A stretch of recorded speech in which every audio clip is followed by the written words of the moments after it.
tell you a little bit about our guest speaker today, Aaron Schmookler. He's a co-founder and trainer of the Yes Works. One of the things I like about hearing his background a little bit, he works with business leaders, and we heard it today when we were talking about, who believe that their people are their greatest assets and walk in the door. You heard Len say that. How many people read the book by Jack Welch, his first book, Jack Straight from the Gut? In that book, he grew the GE to a market cap of $350 billion. Just astronomical. But the tenet that he drove that book with was that everybody has to understand that your greatest assets walk in the door every day. That's how he saw people. He had over 325,000 employees. He said they're not your biggest liability that you see on your balance sheet or your biggest expense. And we talked a little bit about that today. And Aaron certainly believes that as well. People are your greatest asset. And he supports them to build structures, habits, and mindsets that create a culture so that companies can profit, like profits, can attract top talent, which we talked about today, how you create a winning team. And the people, this is what I find really interesting, people can find fulfillment and reasons to stay. I don't know if you do exit interviews with people that are leaving, but it's, that's when they're the most honest with you. And they tell you if you're screwing up. And there are things that you're doing. You got to find reasons why the people stay. And it's one of the things that they feel a part of that organization, like we talked about before, and feeling that sense of family. Aaron has a very, very interesting career path. It was not a linear path at all. But one thread really tied everything together. For over 20 years, he has been striving to help people find their own intrinsic motivation. We talked about that as well. Their capacity to collaborate and the fulfillment that comes from harnessing the creative impulse in all of us to serve others. Wouldn't it be a wonderful world if we all really had that drive and really had it fulfilled and harnessed it to the nth degree to serve others? Because really that's what it's all about when you think about it.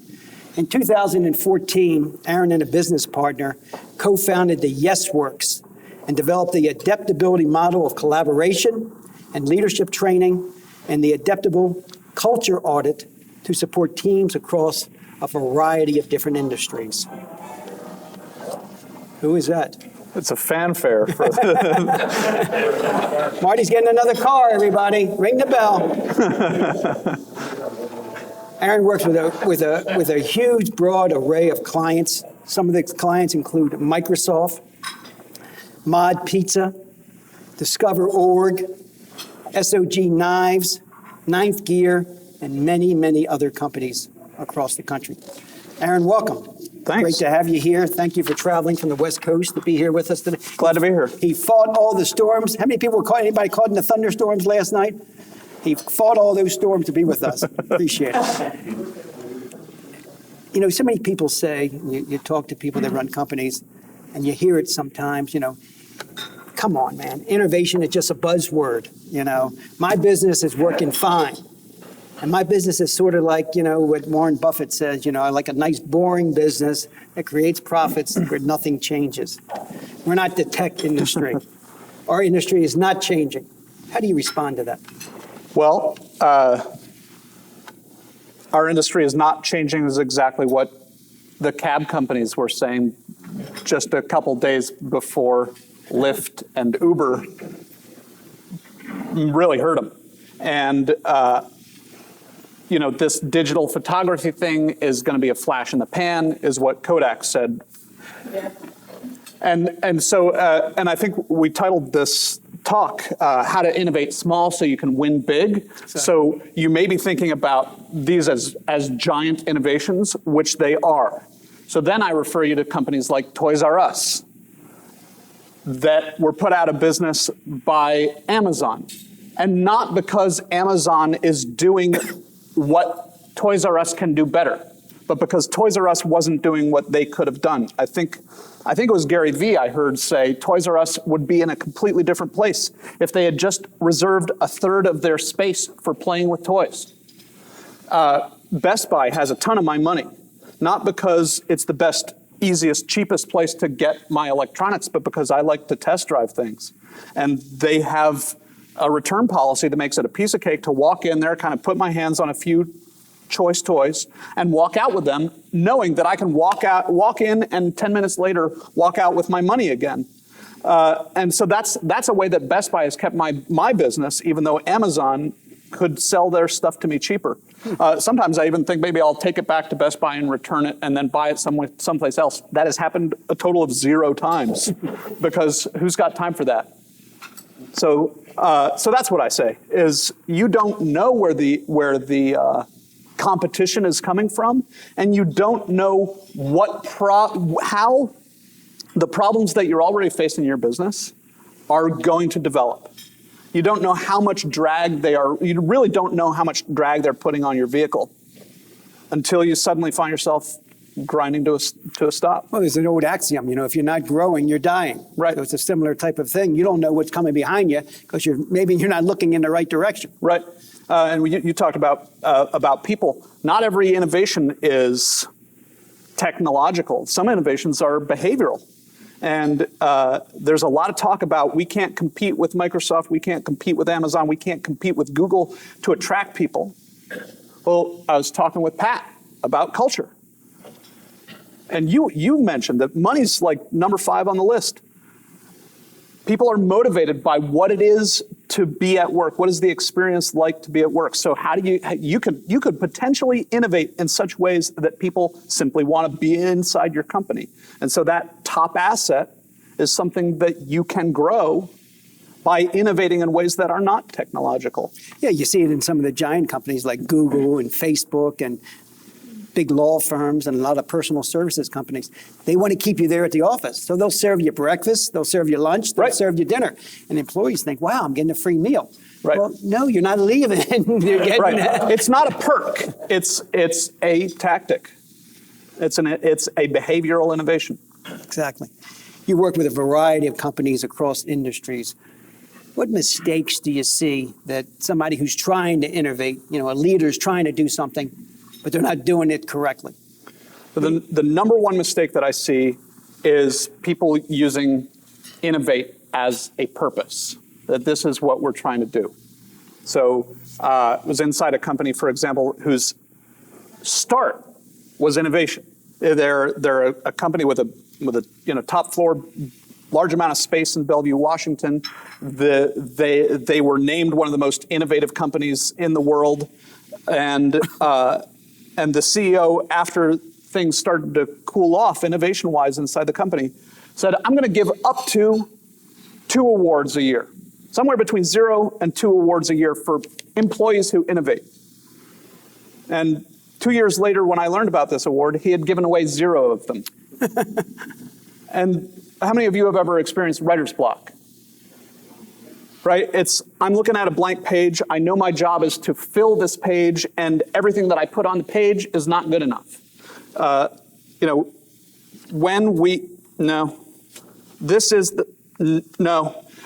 That writer's block is your executive brain saying, let's be safe.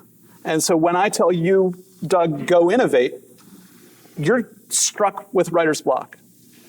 Innovation is not something that you do, it's something that happens when the conditions are right, and it happens inevitably. When you create the correct conditions, when you create the correct culture, when you create the correct expectations and give the correct acknowledgement, innovation will happen. Now, when you were doing that writer's block, were you working with a typewriter? You working with a computer? You had me worried there. You choose. You went that way. So a company finally realizes they have to do something. They have to be different. They want to innovate. How do they start? What do they do to foster that environment that they can create the impetus for that to happen? What do they do? The single most powerful thing you can do is recognize a distinction that we make with our clients between rank and status. The rank is it's power and influence conferred on you by the organization, right? Your title gives you rank. You have decision-making power about hiring and firing and things like that. Now that's the power of that is relatively small compared to the power, the influence and power of status. And status is something that happens organically. It's something that you can use your rank actually to push down. And when you give people status, when you confer upon them the status, the possibility of making decisions, for example, when you push decision-making down to the places where those decisions are going to have the greatest influence and to the places where the greatest knowledge about what are the problems experientially for the folks who are doing the work and for the clients, for the customers. When you push that kind of decision-making down, when you use your influence to give influence to others, then people get excited and their creative juices get flowing. And when you acknowledge them for using that, then that gets reinforced. And all this is, somebody brought up, I think it was you, brought up Simon Sinek's book, about why. He's also got a great book about leadership called Leaders Eat Last. And he talks about the biochemical influence of the culture that you're in, the biochemical influence of how leaders treat their people. And all the stuff that you and I are talking about right now creates biochemical drive in people. But you can either take biochemical drive away from people and make it impossible for them to want to be there and to bring their best, or you can create biochemical drive that goes in the opposite direction and really drives performance, drives creativity, drives a sense of belonging and the desire to contribute. There's almost a dichotomy. You talked about, really the assigned leadership, and then there's the assumed leadership, where somebody just takes it and runs with it. Yeah. How do you see that differential? Because you talk about driving it down and empowering your employees, letting them make that decisions, or those decisions. Right. So I worked in a restaurant as a waiter, and the owners of the restaurant were kind of your rage-driven leaders. And they owned also a restaurant a block and a half away. And I remember in maybe my second day at work, I watched the owner walk out the door, and then I watched the bartender to go from our restaurant to the one down the street. And I watched the bartender pick up the phone, call the restaurant down the street. He's coming. And said, she's coming. I don't know about all of you, but when people work for me, I want them to look over their shoulder and go, oh, and then go right back to doing exactly what they're doing. Or, oh, hey, I could use your input. And that they see me as a resource, not as a hammer, not as a cudgel going from restaurant to restaurant. In that same restaurant, a different behavior. There's a pipe gushing water every time we try to lower the thing to wash the dishes, and the owners weren't there. So I started walking around the restaurant thinking, I'm going to fix this, because it was late on a Saturday night, there was no plumber, and we had no clean dishes to keep serving food. So we were either going to have to shut down or we're going to have to fix it. So speaking of innovating small so you can win big, somebody asked me, what are you looking for? And I said, I don't know, but I'll know when I see it. And then I found a potato. And I took the potato and I jammed it down on that open pipe where the thing had blown off. And that served for 3 whole loads. Before it blew out. Well, we had a never-ending supply of potatoes, so we jammed another potato in there. The potato man. Right? So do you want to foster people calling and saying, hey, she's coming? So mind your P's and Q's? Or do you want people going, whether the owner is there or not? What do we need? I don't know. Maybe it's a potato. Whatever works in the situation. But you took the initiative. A lot of people in that situation would have said, I'm not a plumber. So yeah, what are you going to do? Close the restaurant down. Yeah. In reviewing some of your work prior to this, there was a piece where you actually changed the definition of integrity. Yeah. And in some of the organizations that you work with. Talk a little bit about that. Sure. How does that relate to innovation? So if you and I have agreed that this is a company that values, prizes integrity, and then we define integrity as do the right thing, that just puts the argument off. And now we're faced with a moral conundrum potentially, and we're going to argue now about what the right thing is to do. Not everybody has exactly the same moral compass, but if we define integrity instead as a profound commitment to doing what we say, that we name our values and then we act our values, then there's a lot less to argue about. We're faced with a conundrum and we have to go, okay, what did we say? What did we say we believe about this situation? And our clients find that it ends a lot of that kind of argument. And so now you asked, how does that lead to innovation? Exactly. In a place where you've got everybody's buy-in, that this is a place of integrity, then it's a lot easier to start giving people freedom. And where people have freedom, there is innovation. People are solving problems because I'm not worried about you not liking my solution. If you don't like my solution, you'll tell me so. And then it'll either get changed or it won't. Like, we'll have a conversation about it. And that's something that happens when there's a mutual commitment to integrity, defined as we do what we say. And then there's the buy-in. You're getting the buy-in from that perspective. And moreover, it creates permission for feedback.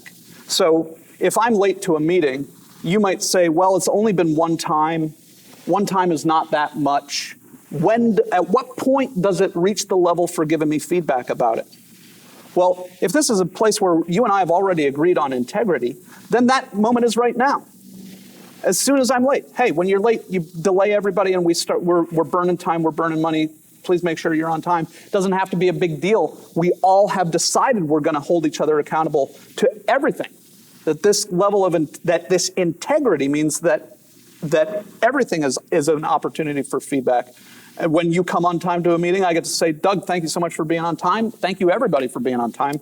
That means that we're using our time effectively. You're keeping your commitments. That makes us all feel secure that we're each other's word. And so there's nothing that does or does not rise to the level of feedback. That's an interesting thing because there's different schools of thought with meetings. Person's not there on time. Does the meeting start? Does the door get locked? Can the person not come in? Or is right. What's the response there? What do you see that works in that situation? I'm definitely a big proponent of the meeting starts. And the person still can come in, but they can come in late. Yeah, because if there's not a purpose for you at the meeting, we don't invite you. So there's a purpose for that person being at the meeting. They're also going to get feedback about the fact that their lateness was detrimental to the meeting in the following ways. Got you. Talk a little bit about your model, because it really has like 5 distinct principles that contribute to innovation. Tell us about it. Tell us about the first. Start with the first one. So the work that we do at the Yes Works is extremely experiential. All the training that we do is experiential. So get ready, because I'm going to put you through a little bit of experiential, folks. The greatest innovators in the world, I hear them called problem finders. So the first principle we call the Princess and the Pea principle. Anybody familiar with the story of the Princess and the Pea? What's the pea all about in that story? Somebody, anybody? It's an irritation. It's an irritation. Great. So essentially the story is there's somebody, a young woman we need to determine whether in fact she is a princess or whether she's lying. And she's put to sleep on a pile of 13 mattresses with a pea under the bottom one. If she sleeps soundly, the reasoning goes, she's not a princess. If that pea causes her to toss and turn, then she's a princess. So the first principle, the Princess and the Pea principle, suggests that you cultivate a sensitivity to irritants and unmet needs. Be a bunch of princesses. So what I'd love to have folks do is just turn to your neighbor and tell the story of your week so far in excruciating detail. Right? So Doug, why don't you start with me? Tell me the story of your week in excruciating detail. Tell me everything, like if your shoelace broke, anything that might have happened. Had a good week. Great. So Monday morning, what time did you wake up? 5:30. Is that too early for you? No. Great. So keep walking me through Monday. Get up. I stretch. Go for my run. Come back. Lift some weights. Take a shower. Go to the office. Okay. So that I'm looking for more detail than that. I went to the bathroom. How about that? Yeah, good. So you mentioned stretching. Is there something happening in your body that you feel like you need to stretch? Right. So from an older guy, we hear. So what I want you to do is to really investigate and listen, watch as they tell you the story of their week. And if I hear something that Doug says that to me sounds like an irritant or an unmet need, I'm going to check in. And if he says, yeah, that's an irritant or an unmet need, I'm done. And I'm going to tell Doug the story of my week until he hears an irritant or an unmet need in me. And he'll say, is that an irritant or an unmet need? If I say yes, then we're done. Okay? So in the interest of time, let's just go one direction. So one of you is going to be the lucky person to tell a story, and the other person is going to be the lucky person to wait and listen really attentively, watch really attentively. And then I will know that you're ready for us to go on to the next phase of this experience when you give your attention back to me. Go.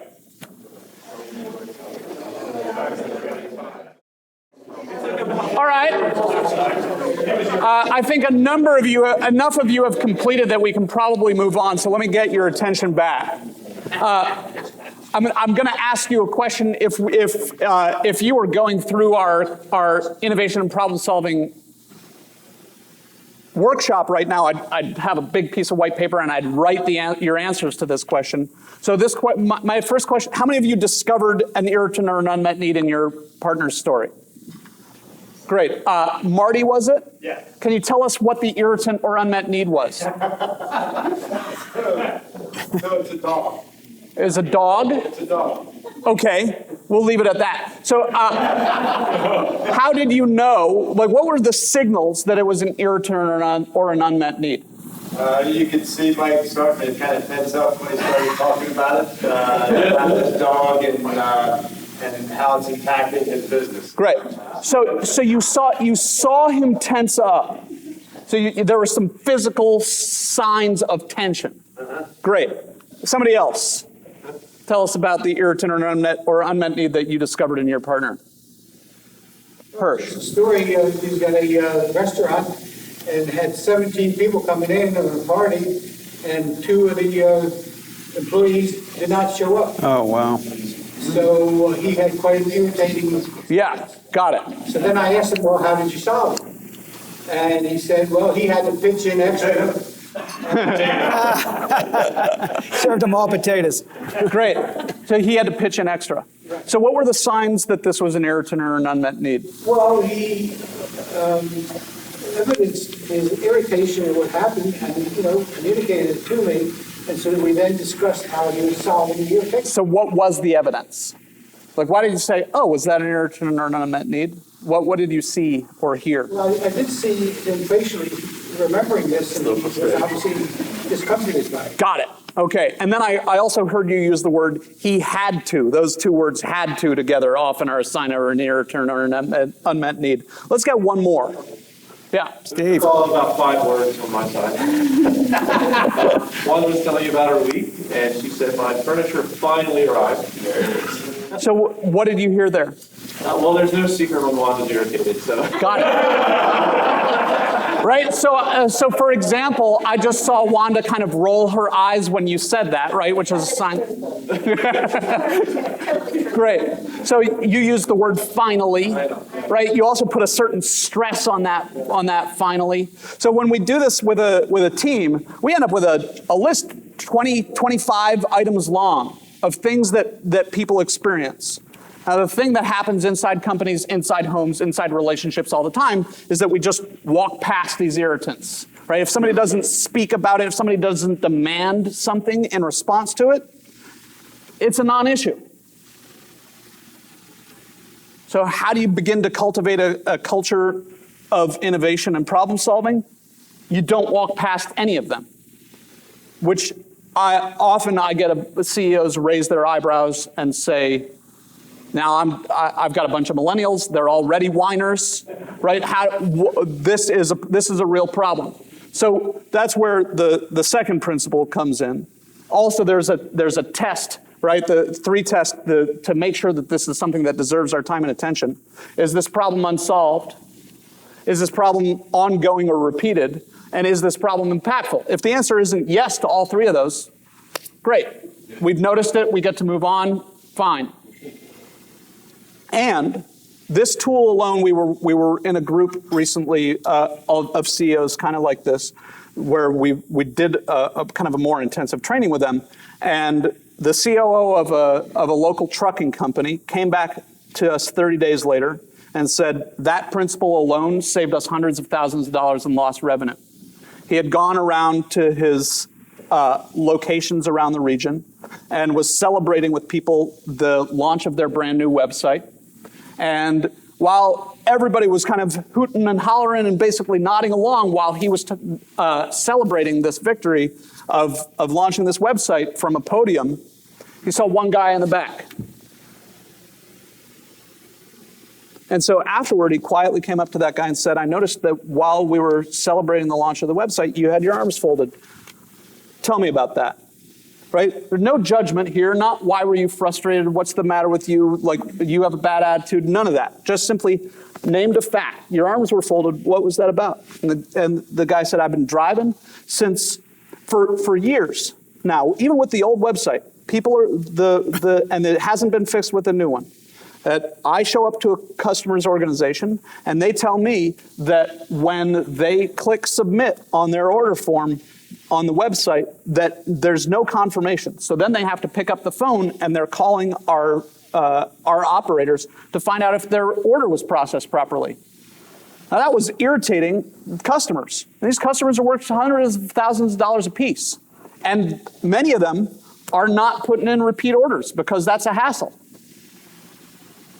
So it wasn't that guy's job. He didn't think of it. He wasn't a sullen guy. He just didn't think of it as something that it was neither his responsibility nor his place to speak about. It wasn't even that this guy was withholding information. And because of that invitation, I noticed an irritant or an unmet need.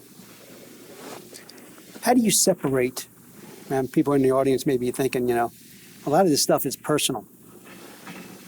What's the dichotomy between personal and the business? How do you separate the two?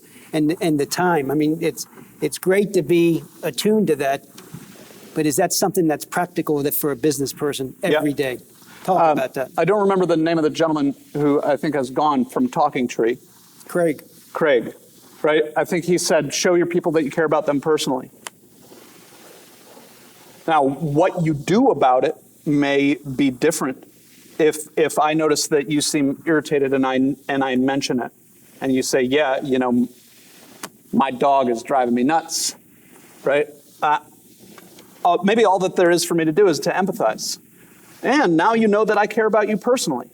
And because of having been given the opportunity to share about that, you may now also feel a greater sense of levity, and you're going to be more focused on the work that you're doing. If what you mention is that your office chair is, giving you sciatica, then maybe what I've got to do is buy you a new chair.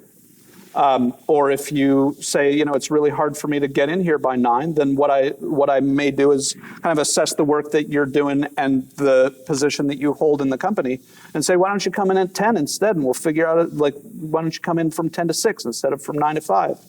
So, or if you tell me about a problem with a customer, then we get to talk about that. So the fact of the irritant or an unmet need is enough to engage. And then what you do about it is going to depend on the nature of the problem. And you got to be able to separate the two. Somebody may be talking about a family issue or, that's really serious.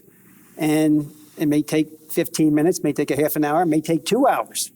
So you got to be selective in those situations too. You got to care about your people, but you also got to run the business. So there's a separation there as well. How do you respond?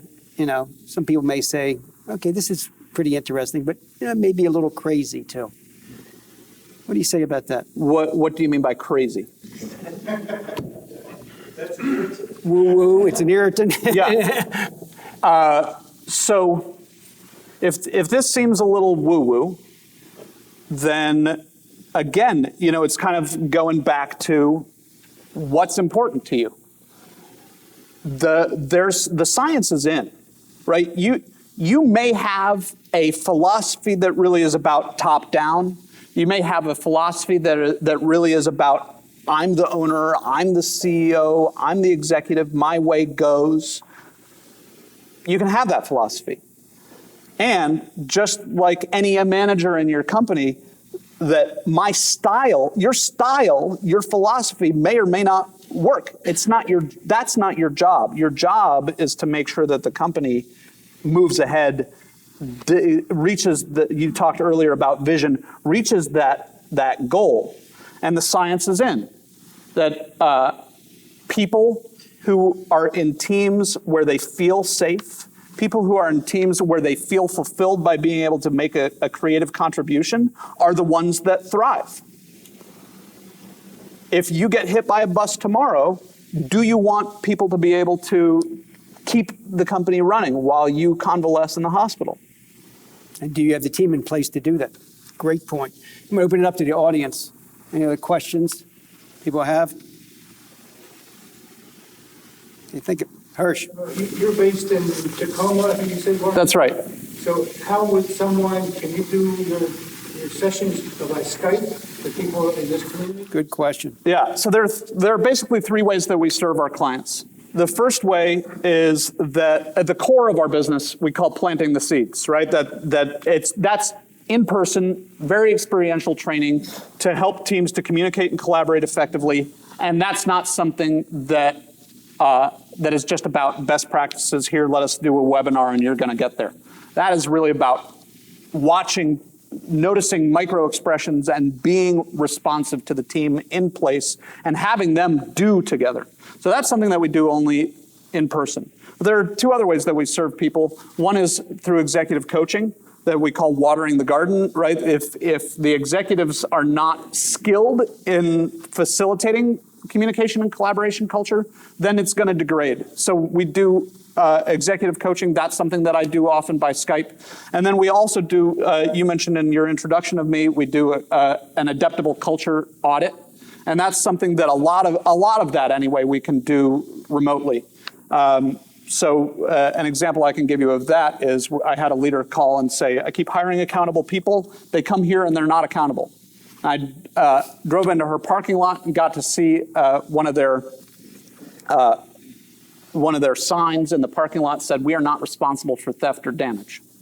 So the message that's sending to people is, this is a company that really watches very carefully the line of where the company is responsible and where it's not, and we make sure to kind of lean away from the yes side. So you, employees and clients and customers, you're on your own. So, and that attitude was kind of threaded all throughout all of their HR assets, signs in the break room wall, and things like that. So that audit is something that we can do reasonably effectively remotely because we can have people send us all their HR assets and policies, procedures, their onboarding practices, pictures of the environment. So that's something we can do remotely, although it's more effective if we get to come in. You know, it's a great point, the thing about responsibility. You know, you're from the West Coast, so you're not familiar with what's happened here in Maryland with the University of Maryland football team. We had a football player that died a year ago yesterday. And it was a huge problem. Football coach got fired. Some presidents of universities. I mean, it's been a big thing. But what was so illuminating, if you will, is the president of the University of Maryland College Park came out, even though his advisors weren't in his camp, came out and said publicly, we take full responsibility for this player's death, and morally as well as legally, and he just assumed all responsibility. I know some of the lawyers that worked there, and they weren't too happy about that, but he came out looking like a hero at the end. And I'll tell you, I'd be more likely to let my daughter go to that college hearing that than had I heard that he instead stayed cloistered in his office. yeah, they wanted to wait for everything to play out. Right. You know, they were worried about a lawsuit. Like right at the same time he made the statement. Who? Oh, President? the president resigned, or he said he was planning to resign in June, this month, but they asked him to stay. I mean, he became the hero. The Board of Regents reinstated the football coach for one day. The president of the university terminated the coach the next day. And he became looking like, you know, he took full responsibility. And that meant millions and millions of dollars that the case was settled out of court. There's a lot of effort put in companies to put in place to making policies that indemnify the company, right? So that's one way of going about risk mitigation, is to make sure that all of your policies have their all kind of put people in restraints so they're not going to step outside. The other way of mitigating risk is creating an environment where people don't want to sue you, where people feel connected. And so, taking responsibility is one of the ways to do that. Well, you mentioned before about feeling safe, employees feeling safe. Is that me or is that Hirsch again? That's you this time. It's so important. The research talks about employees that feel safe in their environment. They're going to be more productive. They're going to be more innovative. They're going to be more worthwhile to the organization. And they feel safe when they have an executive that makes them feel safe. They have That's a right. culture of, they're not worried about somebody coming in who's an SOB, is yelling and screaming and is up and down. So you create that environment, that leads to everything else. So it's just fascinating. Yes, sir, Steve. What's your opinion on companies hiring people who work from home? We promote a lot of that. Yeah, I think it depends on the work. To me, it's hard. It's a hard question. I'm in favor of permitting things, and I'm also in favor of asking for things. So in a situation where your work really is a lot of kind of creative work where the ability to build off of one another is there, then you need to find ways of getting people together, whether that's online or in person sometimes. I'm a big fan of flexibility. I also find that when people are only working remotely, that the sense of belonging is deteriorated. And where people don't have a sense of belonging, they also don't have the same degree of loyalty. Now, a sense of belonging can also be eroded by saying, no, you can't work from home. So it's a balancing act. Antonio. Yeah, we're struggling with that in a very large capacity right now because, as you probably imagine, the brick and mortar capital investment of owning 435 real estate firms across the country, that's a huge expense. The millennials coming out have no desire to be in a structured office from 9 to 5 versus the baby boomers who cannot even fathom doing business without being in the office. Yeah. But especially running team environments where you're hiring new licensees who need the oversight and guidance from a legality perspective of oversight. Yeah. Big problem going on right now. Warren Buffett has his attention. He's the owner of our company. At our last meeting, we get to be on a quarterly now call with him. It's a pretty cool webinar where we have him live. And, Wow.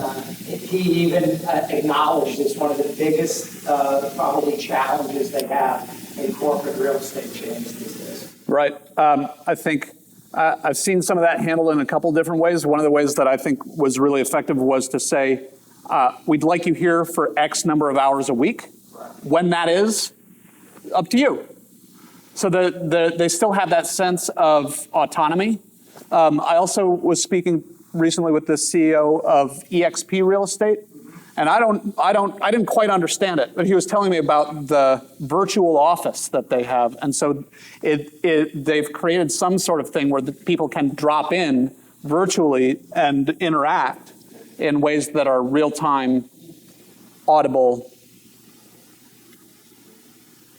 We live in a litigious society, and it's not getting any better, I can tell you. So if you have anything that something comes up that's a challenge of holding responsibility, legality, legal responsibility to the agents without having that direct oversight in the office to hear the engagement with the client, Yeah. dedicate the time on hands-on buyer consultation, personal one-on-one advisements, right? How could you do that when you're in a virtual environment? If you're in the office hearing them talk with the client and advise and consult with the client, at least you have, right, some type of it's a big challenge. Yeah. Without a doubt, it's a huge challenge. And I've been reading, in some articles, some companies are looking at it just from a productivity standpoint. You're responsible for X. If you get it done in 1 hour, that's great. Get it done in 15 hours, well, that's your problem. But did you get it done? And that's how they're holding people accountable. And You know? to add to that, it's a three-way legality in real estate. For my business, it makes it even more of an exposure risk. If there's a lawsuit filed, party is found guilty, if you happen to be a team leader president like I am, if the agent's found guilty, if the agent's fined and brought to charges by the real estate commission, the team leader is found guilty and brought to charges, and the broker. So it's the highest punitive three-way damages. It's actually the highest of any entity, any profession in the state.